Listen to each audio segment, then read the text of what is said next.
여러분 선물 받으신 것 중에 가장 기억에 남는 선물이 어떤 선물이 있습니까? 가장 감동적인 거, 뭐 이런 기념일 때 아니면은 어렸을 때 아주 기억에 남는 선물. 이 시즌 되면 늘 우리가 감동을 주는 한 사건이 있죠. 오헬이라고 하는 사람이 그 당시에 살았을 때 시대적 배경에 참 어렵고 가난하게 산 사람들이 많았습니다. 부자들에 비해 상대적으로 소외를 많이 됐는데 그가 그런 시대에 참 마음을 담은 따뜻한 부부가 서로 이 크리스마스를 맞이하는 것을 보게 되죠. 남편 짐은 정말 아내가 머리카락이 너무 이쁜데 정말 미인인데 빛이 없음으로 인해서 필이 없음으로 인해서 늘 허전하고 그 돋보이지 못하는 미모를 참 안타까워했는데 벼르다가 어느 날 브로드웨이를 지나가는데 그게 진열되어 있는 너무 고급스러운 빛이 보입니다. 그 빛만 아내의 머릿결에 꼽혀 있으면 정말 너무너무 행복할 것 같은데 늘 그게 아쉬웠죠. 또 이 델라라를 내리는 남편의 시계를 자신있게 꺼내지를 못하고 늘 이 가죽줄이 막 끊어져 나가는 개잊어버리는 그 모습을 보고는 너무 안타까워서 어떻게 하면은 남편에게 자신감을 심어주고 그리고 남편이 이 헤어져가는 이 가죽끈 대신에 멋진 시계줄을 새로 부착을 해가지고 남들 보라는 듯이 멋지게 시계를 볼 수 있는 이런 남편이 되게 해줄까 늘 고민을 합니다. 그런데 두 사람은 사연하기가 막 가득했고 너무너무 가난했습니다. 벼르고 정말 아껴도 남는 것이 없습니다. 그러나 마음만큼은 늘 한결같았는데요. 드디어 크리스마스가 다가오는 어느 시점에 남편이 아내를 생각하고 아내가 남편을 생각합니다. 더 이상 자기들이 가진 것이 없으니까 전전긍긍하다가 남편은 아내를 위해서 정말 마음 들인 선물을 준비하고 아내는 또 남편을 위해서 멋진 선물을 준비합니다. 그래서 이제 이 아내는 집에서 남편을 기다리고 있고 남편은 아내를 멋진 선물을 가지고 돌아오는 집에서 마주치는데 깜짝 놀라는 일이 벌어집니다. 남편이 그렇게도 이뻐 보였던 그 머리카락이 다 잘려버리고 말았죠. 그러니까 아내가 내 머리가 이렇다고 해서 놀라지 마세요. 내가 당신을 향한 사랑은 변하지 않습니다. 그러면서 자기가 있을 때 이야기를 합니다. 당신이 늘 이 시계줄이 끊어져 가지고 늘 부족하고 자신감 없어 보였는데 내가 당신에게 이 시계줄을 멋진 이 시계줄을 사게 해서 나에게는 소중한 것이었고 당신에게는 소중한 것이었지만 이 머리카락을 내가 잘라서 팔아서 이 시계줄을 마련했어. 그런데 문제는 뭐죠? 남편도 그 아내의 머리카락에 너무 멋진 핀과 빛을 꽂아주고 싶었는데 자기 가진 것이 없으니까 자기가 유일한 재산이라고 할 수 있는 이 시계를 팔아가지고 그 보고핀을 산 겁니다. 그러니까 어떻게 되죠? 실제로 그 선물들은 아무런 소용이 없는 겁니다. 시계가 없는 몸통이 없는 시계줄은 소용이 없는 거고 머리핀이 아무리 이뻐도 머리카락이 다 잘려버린 상황에서는 꼽지도 못하는 것이고 그러면서 두 사람이 부둥켜 안고 울지요. 그러면서 전달되어지는 마음이 남편을 향한 아내의 마음, 아내를 향한 남편의 마음이 변함이 없다는 거 그거 하나로 기뻐서 감사하고 그렇게 부부는 더 아름다운 삶을 이어가죠. 이 성탄에 우리를 위해 오신 예수님은 시계줄, 머리핀이 아니라 마음만 주신 것이 아니라 정말 모든 것을 다 내어주시면서 우리를 사랑하셨죠. 그분은 송두리째 우리를 사랑하시기 위해서 자신을 내어주신 것이죠. 자, 오늘 여기서 우리 요한일서 4장 9절을 한번 다시 보도록 하겠습니다. 요한일서 4장 9절 같이 읽습니다. 하나님의 사랑이 우리에게 이렇게 나타난 바 되었으니 하나님이 자기의 독생자를 세상에 보내심은 그로 말미암아 우리를 살리려 하심이라. 하나님이 얼마나 우리를 사랑하셨던지 우리 요한복음 3장 16절은 잘 아시죠? 하나님이 여기 세상을 대신에 내 이름을 넣으면 하나님이 나를 이렇게 사랑하셨는데 이렇게가 아니라 사실은 이만큼이죠. 어느만큼 죽어야 되는 나를 대신해서 예수님을 유일한 독생자를 내어주실 만큼 나를 사랑하신 것은 이는 그를 예수님을 믿는 자마다 멸망하지 않고 영생을 얻게 하도록 하시기 합니다. 아멘. 이 성경에 영생이라는 단어가 53번 나옵니다. 근데 전부 예수님과 다 연결된 그 말씀인데 가장 대표적으로 나오는 말씀이 요한복음 17장 3절입니다. 영생은 참 하나님과 그의 보내신 자 유일하신 예수 그리스도를 아는 것입니다. 영생은 누구 안에 있습니까? 예수님 안에 있습니다. 믿습니까? 예수님은 산타가 가져온 그 보따리하고는 비교가 안 됩니다. 예수님이 이 땅에 오실 때 우리에게 뭘 가져오셨느냐? 영생을 가져왔습니다. CC 황제가 불로 주르고 해서 늙지 않고 죽지 않으려고 그렇게 발버둥 쳤는데 못 구했죠. 요즘은 뭐 줄기세포를 하면 자기의 젊은이 때의 모습으로 돌아갈 수 있다 그러죠. 그리고 불치병 걸린 사람도 줄기세포를 잘 활용하면 다시 건강한 몸을 회복할 수 있답니다. 심지어 요즘은 뭐 시대가 그래서 그런지 모르지만 자기의 그 뭐 난자나 정자도 냉동 보관해가지고 뭐 100년 후에도 뭐 쓸 수 있도록 할 수 있다고 하는 이런 과학적 이익도 누릴 수가 있습니다. 그러나 그것도 시기가 한정적이죠. 영원할 수는 없죠. 그러나 예수님이 우리에게 주신 것은 한시적인 선물을 주신 것이 아니라 영원한 선물을 주신 거죠. 영생, 영원한, 시간적으로만 영원한 것이 아니라 그 영혼 속에는 하나님과 함께하는 영원함입니다. 믿습니까? 이 세상에서 누가 우리를 영생을 보장합니까? 보험도요. 종신보험이 있습니다. 100세 보험, 뭐 120세 보험, 뭐 이런 보험이 있습니다. 그런데 그 보험도 시기가 있어요. 한계가 있어요. 근데 예수님이 우리에게 주신 보험은 영생보험인 줄 믿으시기를 바랍니다. 요한복음 3장 16절 영생보험이에요. 요한복음 17장 3절 영생은 곧 참 하나님과 유일하신 하나님의 아들 예수 그리스도를 아는 것이다. 그런데 이 안다는 말의 표현은 믿는다는 말씀입니다. 믿고 확신하고 그 안에 거하는 사람에게는 이미 무엇이 있습니까? 진실로 진실로 내가 너희에게 이르노니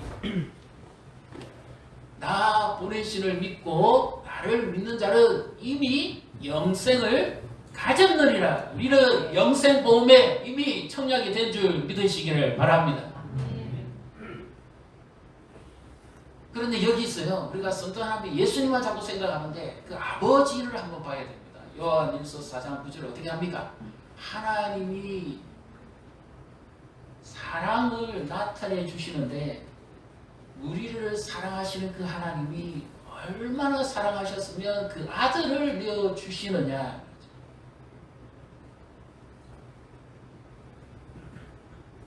이것은 요한복음 3장 16절하고 직결되어지는 말씀입니다. 하나님이 그 아들을 세상에 보내주십니다. 이것이 성탄이죠. 예수님이 나신 날도 성탄이지만 아버지가 아들을 세상에 보내주신 날, 하나님의 아들을 사람의 모습으로 이 땅에 보내주신 날 성탄이죠.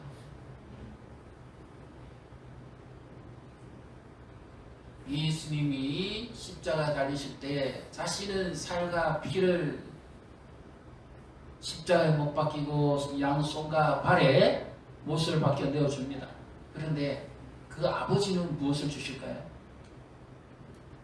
아들을 내어주신다는 것은 아버지를 안 주고서는 아들을 줄 수가 없습니다. 예수님은 육체의 손과 발이 못이 박혔다면, 옆구리에 창문이 찔렸다면 하나님 아버지는 자신의 마음에 그 못이 아들에게 박히는 그 못이 박힌 겁니다. 이제 유명한 깬단 두목이 있었습니다. 활동을 하다가 이제 드디어 잡혔습니다. 사회에 많은 불의를 끼치고 물랑케 하고 많은 사람들에게 피해를 주다가 드디어 잡혔는데 그가 수감 중에 이제 있습니다. 그런데 수감 중에 있는 그에게 그의 딸에게서부터 소식이 들려옵니다.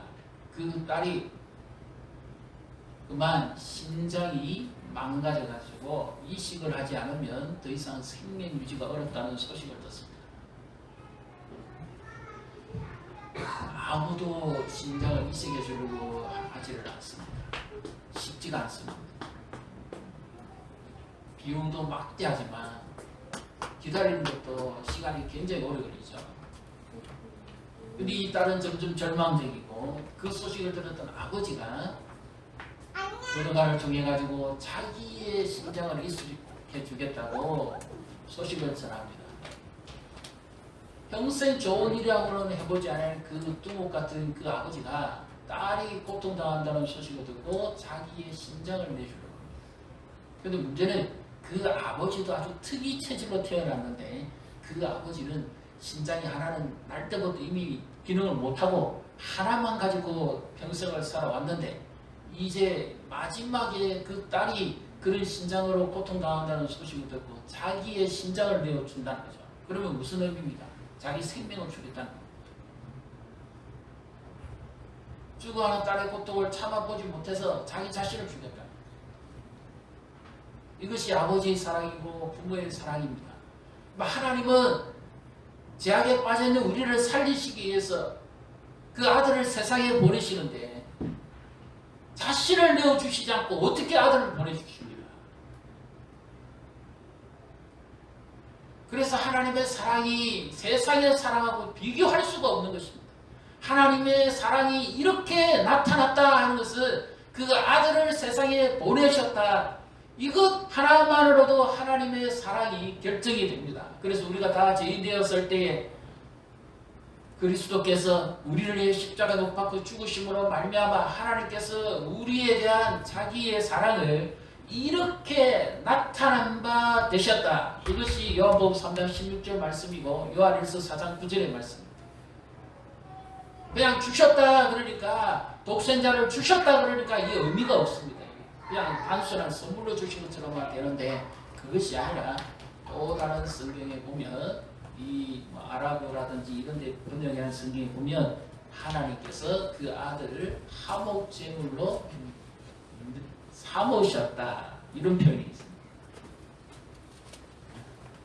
화목제물로 죄인과 의순 맺고 하나님의 진노를 피할 수 없는 죄인들을 구원하시기 위한 하나님께서 그 아들을 화목제물로 내어주시면서 그 아들을 이 땅에 사람의 모습으로 탄생하게 하신 것이죠. 그러니까 이것이 누구에게나 들어야 될 기쁜 소식이고 반가운 소식입니다. 천사들에게 무수하지 마라. 보라, 내가 온 백성에 미칠 큰 기쁨의 좋은 소식을 너희에게 전하노라. 오늘 다윗의 동네에 너희를 위하여 구주가 나셨으니 곧 그리스도 주시니라. 아멘. 온 백성에게, 그러니까 모든 민족과 모든 족속에게 누구에게든지 미쳐야 될 가장 크고 기쁨의 위대한 소식이 무슨 소식이냐? 누구든지 이 예수를 믿으면 죄를 사함받고 그 하나님의 사랑을 회복하고 영생을 얻는다는 이 소식입니다. 그러니까 이 목자들은 밤에 잠도 못 자고 자기 양떼를 지키고 있는 소외된 사람들, 심지어 이들은 성전에 들어갔어도 많은 유대인들이 들어가는 자리까지 못 들어갑니다. 냄새나고 천시 여김을 받았습니다. 그래 안에까지도 못 들어가고 그들은 늘 어느 장소에 서서 성전 제사에 참석했다가 돌아나오는 거예요. 얼마나 소외되고 서름 많은 사람들인지 모릅니다. 아무도 돌아보지 않습니다. 밤중에 누가 그들에게 찾아와서 좋은 소식을 전해주겠어요. 근데 천사들이 나타나서 그들에게조차도 온 백성에게 미칠 큰 기쁨의 좋은 소식이다. 사실 원문에는 너희를 위하여라는 표현보다는 너희에게 탄생하셨다. 그렇게 말씀합니다. 이것은 오늘 우리말입니다. 너희를 위하여 그러면 목자들만을 위한 것이 되죠. 그런데 너희에게라는 말은 하나님의 아들이 이 땅에 사람의 몸으로 오셨는데 그 땅의 백성들이 영접하지 아니했지만 그러나 구주가 이 땅에 오셨다. 그 세상은 예수님을 환영하지 않았습니다. 헤롯은 예수님을 탄생 소식을 듣고 죽이려고까지 했어요. 그럼에도 불구하고 하나님의 약속대로 예수님은 하나님의 약속을 이루시기 위해서 이 땅에 자기 백성들을 향해서 사람의 몸을 입고 이 땅에 오신 겁니다. 그래서 영접하는 자, 그 이름을 믿는 자들에게는 하나님의 자녀가 되는 특권을 주셨다. 그렇게 말씀합니다. 할렐루야. 믿습니까? 네. 이것이 하나님의 사랑이요 하나님의 은총입니다. 제가 세가지 공부를 해보거나 가르친 분 중에 80이 늙어서 예수를 처음 믿은 분이 있습니다. 그분이 이런 말을 했어요. 너무 후회스럽다고. 이 세상을 살아오면서 후회해본 적이 없는데 정말 한 가지 후회스러운 게 하나 있답니다. 그것이 뭡니까? 그러니까 예수를 너무 늦게 믿었다. 이것이 내 인생에 있어서 그렇게 후회된다. 왜 내가 진작에 예수를 만나지 못했을까? 자녀가 아프고 그 좀 힘든 자녀가 있었거든요. 엄마가 아니면 대가 안 되는 그런 아들이 있었습니다. 그렇게 그 자녀를 위해서 한평생 희생하고 자기의 모든 것 다 쏟아붓고 그리고 가족을 돌보고 자녀 뒷바라지하고 그렇게 살아왔음에도 후회가 없었습니다. 예수를 믿기 전에도. 그런데 이분이 예수님을 정말 자기의 구주로 믿고 만나고 난 다음에 생각이 바뀌고 인생이 바뀌니까 한 가지 후회가 있다면 내가 왜 진작에 이렇게 좋은 예수님을 만나지 못했고 그 예수님을 만났다는 말은 무슨 의미입니까? 하나님을 알게 됐다는 거죠. 하나님의 사랑을 알게 됐다는 거죠. 그래서 그분이 80이 넘은 나이에 예수를 믿으셨지만 정말 열심히 예수를 믿었어요. 오늘 우리에게 후회가 있다면 무슨 후회가 있습니까? 우리는 이미 예수님을 믿고 있는 상태고 이미 일찍 믿은 분도 계신데 우리에게 후회가 있다면 무슨 후회가 있습니까? 우리가 하나님의 사랑을 좀 더 알았다면 이 예수님의 사랑을 내가 좀 더 일찍 알았다면 경험했다면 우리 인생이 실적으로 조금 더 달라지지 않았을까요? 그 후회 없습니까? 내가 젊어서 조금만 더 예수님을 잘 섬겼다면 조금 더 하나님을 제대로 알았다면 내가 이렇게 60, 70, 80지라는 동안에 그런 후회하지 않았습니다. 얼마나 안타깝습니까? 그래서 예수님이 이 땅에 오실 때 예수님을 만나는 사람은 누구든지 다 변화시켜 주시는 거죠. 목자들조차도 하나님의 영광을 보고 변합니다. 요한복음 1장 14절에 우리가 그의 영광을 보니까 아버지 독생자의 영광이요 은혜와 진리가 충만하더라 그랬죠. 예수님이 이 땅에 오실 때 가져오신 것은 율법으로는 정죄받고 도무지 용서받지 못하지만 하나님의 은혜를 가지고 오시죠. 예수님이 가지고 오신 것은 율법은 모세로부터 그러나 은혜는 예수 그리스도로부터 우리가 그 은혜를 받으니 은혜의 은혜로다. 믿습니까? 그래서 예수님 안에는 은혜가 충만한 누구든지 목자조차도 소외시키지 않는 하나님의 지극한 사랑과 은혜가 임합니다. 은혜를 받으면 다 변하더라고요. 동정녀 마리아 은혜를 받고 성령의 능력을 힘입어서 끝까지 믿음을 지킵니다. 막달라 마리아 7 귀신 들려서 사람 행치를 못했는데 예수님 만나고 은혜를 받으니까 변화되고 예수님의 제자의 무리에 따라 들어갑니다. 갈릴리아 어부 사람들도 소외된 그들도 밤새 물고기 한 마리 못 잡고 빈털터리 인생을 살았지만 예수님 만나고는 다 변화됩니다. 흉악한 강도도 마지막에 예수님과 십자가에 못 박혔을 때 그 예수님을 만난 한 강도는 변화됩니다. 당신의 나라에 임하실 때 나를 기억하소서 그렇게 우리 지금 표현되어 있는데요. 그 말이 아니고 나를 속량하소서. 당신의 그 핏값으로 나를 사해 주소서 그 의미입니다. 마지막에 믿은 예수님이 십자가에 달리실 때까지 마지막으로 한 영혼을 건져내시고 두 강도 중에 있었지만 한 강도에게 예수님이 영생과 은혜를 주십니다. 그래서 예수님이 뭐라고 말씀하십니까? 오늘 네가 나와 함께 낙원에 있을 것이다. 아무런 수를 끼쳐본 적이 없습니다. 태어나서 청생, 그리고 민족에 또 해를 끼치고 로마 당국에도 안항을 했던 흉악한 강도였습니다. 그도 하나님의 사랑이 임하고 은혜가 임하니까 변화됩니다. 예수님 안에 있으면 누구든지 예수님은 변화시키는 능력이 있는 줄 믿으시기를 바랍니다. 그리고 그 변화를 통해서 하나님의 말씀 진리 가운데로 이끌어가죠. 예수님이 땅에 오셨을 때 수많은 무리들이 방황하고 헤매는 것을 보시고 예수님이 보라 목자 이런 양같이 유리 방황하미로다. 가슴이 창자가 터질 듯한 예수님의 아픔을 느낍니다. 그리고는 자신이 십자가를 지시고 길 잃어버린 영혼들을 건져서 하나님 아버지 품으로 안겨드립니다.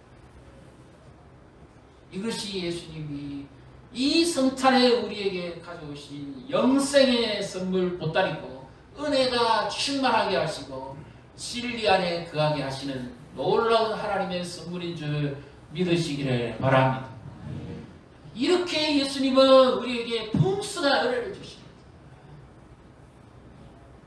내가 주는 물을 먹는 자는 다시는 가라지도 줄이지도 않을 것이고 나를 하늘부터 내려온 산떡이라고 나 자신을 예수님은 내어주시면서 그렇게까지 하시죠. 그뿐만 아닙니다. 지금 경제가 침체되어지고 또 하늘일도 불투명하고 사회도 어지럽고 모두 힘듭니다. 그런데 우리가 옛날 이 자리에 계신 분들 중에 옛날에 한 40년 전이나 한번 그 시대를 한번 돌아가 보십시오. 그때 정말 우리나라 가난했습니다. 저 어렸을 때도 역시 마찬가지입니다. 그런데 이 예수님의 탄생 소식이 누구에게 전파돼야 될까요?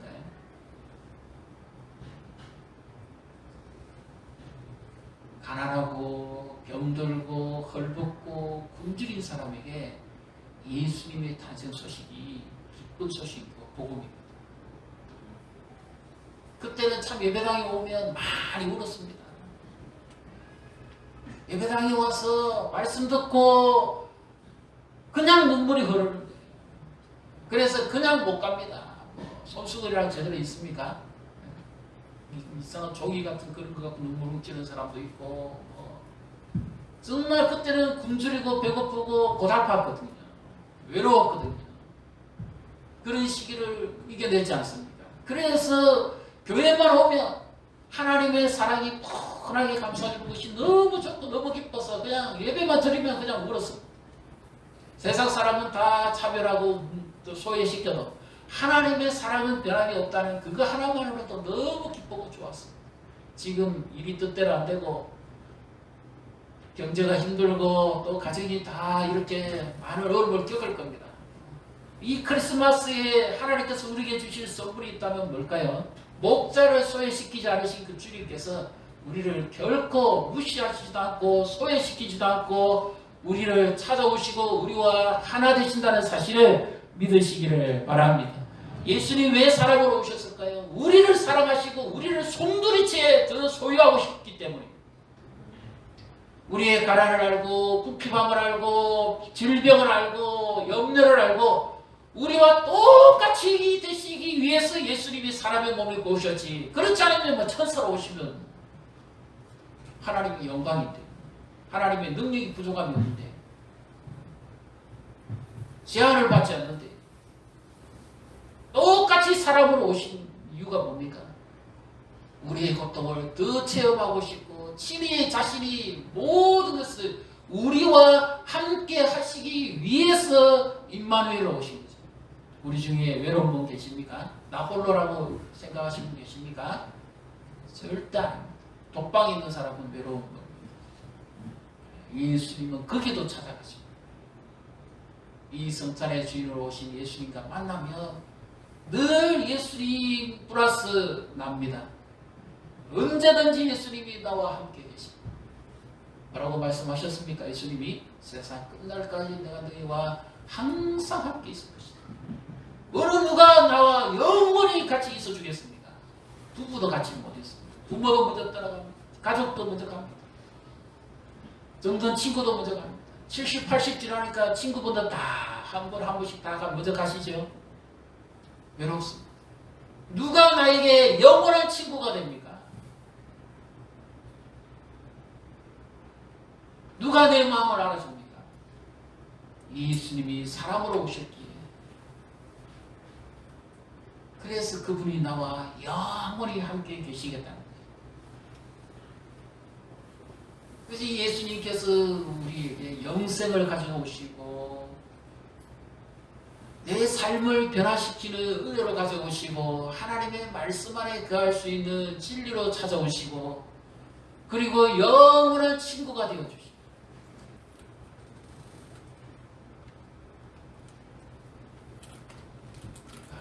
그 주님 앞에는 부족함이 없습니다. 그리고 마지막으로 이 땅에 있는 것은 세상은 시간이 지나면 다 사라지고 썩고 부패하고 막 없어집니다. 예수님은 이 땅에 것만 우리에게 주신 게 아니라 영원한 더 멀리 하늘의 영광에 그 놀라운 것을 우리에게 주신 거죠. 예수님이 그 하늘의 영광을 가지고 이 땅에 오셨잖아요. 그러니까 그 영광 앞에 서면 얼마나 놀라운 일이 일어날 거예요. 영원한 영광입니다. 하나님의 영광입니다. 로마 황제의 영광하고도 비교가 안 돼. 로마 황제가 금으로 된 그 보좌에 앉았다면 예수 그리스도의 보좌는 영원한 천군 천사들이 찬양하고 경배하면서 그 영원히 빛나는 보좌에 예수님이 앉아 계시죠. 오늘 선교사가요 아프리카에서 열심히 복음을 전합니다. 너무너무 힘듭니다. 병도 들고 지치고 피곤하고 열매도 없고 너무 이제 소심하고 막 우울증도 오고 막 이제는 더 이상 여기 있다가는 이제 죽을 것 같아서 어쩔 수 없이 본국으로 이제 귀환하려고 그럽니다.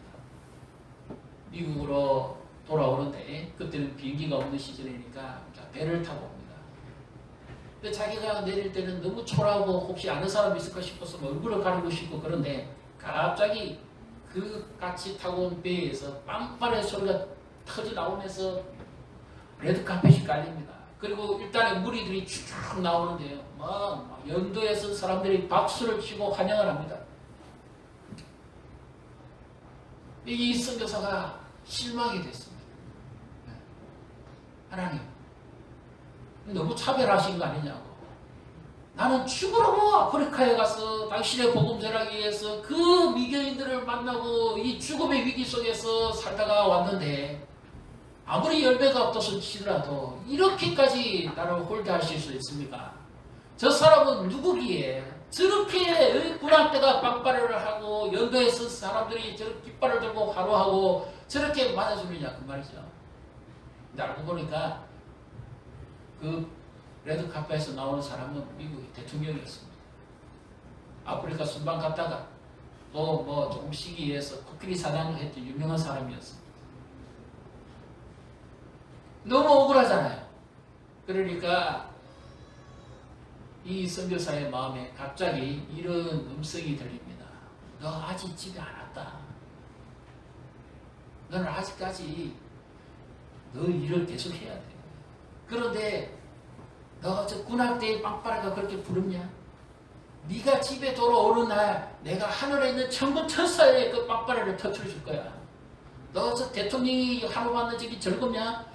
내가 너를 맞이하는 날 썩지 않은 영원한 멸류관으로 너에게 씌워줄 거야. 너 저 사람들이 쓰는 게 부럽냐?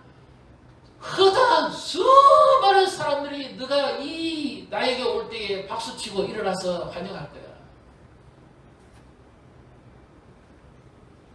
영원한 것을 주시죠.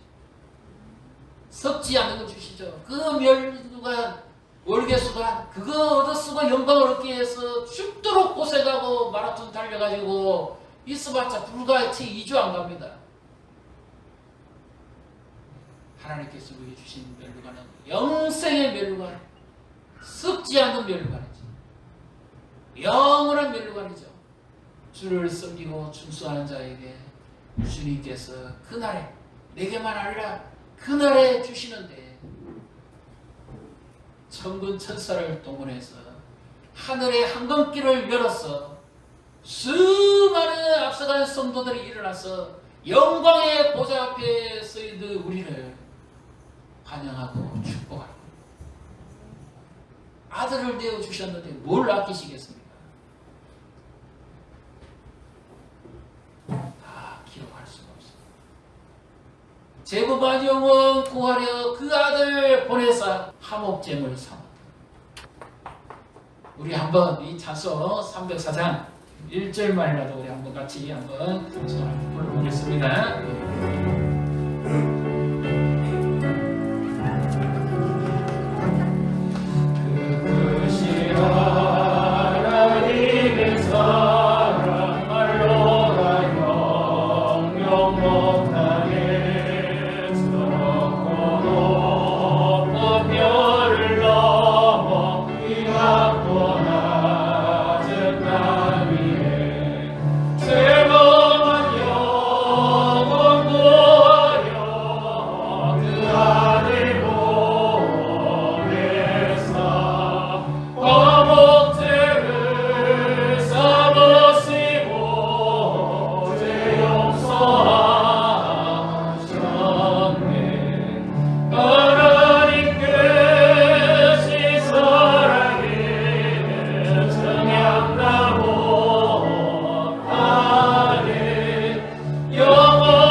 영원히 변치 않는 사랑입니다.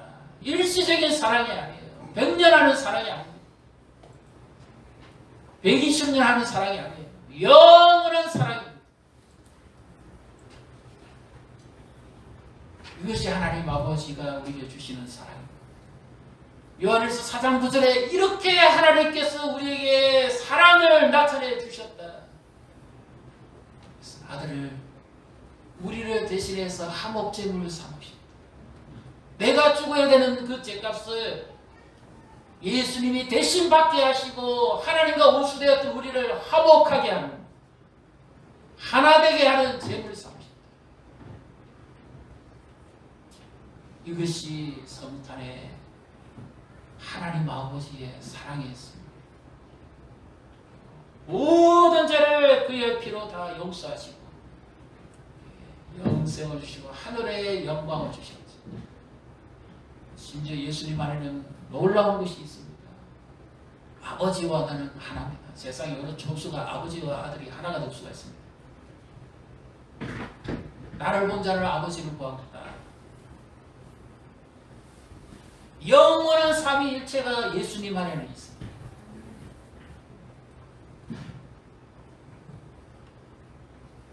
예수님을 주셨다는 것은 이 모든 것을 다 주셨다는 말씀입니다. 예수님 안에 모든 것이 다 있습니다.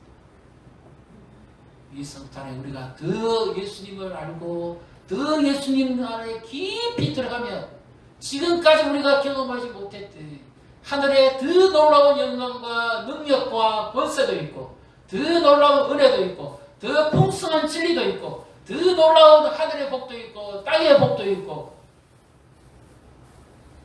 이 모든 것을 하나님이 우리에게 주시기를 기뻐하십니다. 그래서 지극히 높은 곳에서는 하나님께 영광이요 땅에서는 기뻐하심을 본 사람들 중에 평화로다라는 말씀이 어떤 의미에서 나옵니까?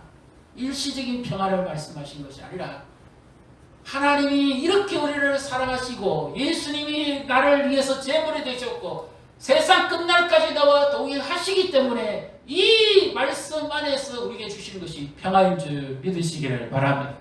세상은 너희에게 줄 수도 없고 알 수도 없는 평화를 내가 너희에게 준다. 이 평화가 어디에 있습니까? 예수님 안에 있습니다.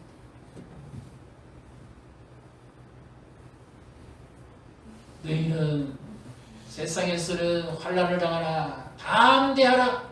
내가 세상을 이겨오노라.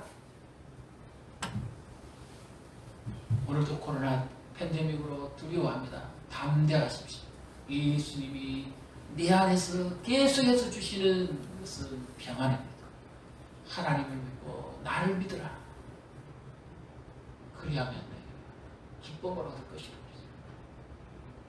오늘 하나님께서 우리에게 주신 진정한 성탄의 어쩌 이 영생과 기쁨, 평안, 하늘의 것과 땅의 것, 저 천국의 영원한 영광, 또 우리의 필요한 모든 것을 하나님은 예수님을 이 땅에 보내실 때 우리 안에 다 주셨습니다.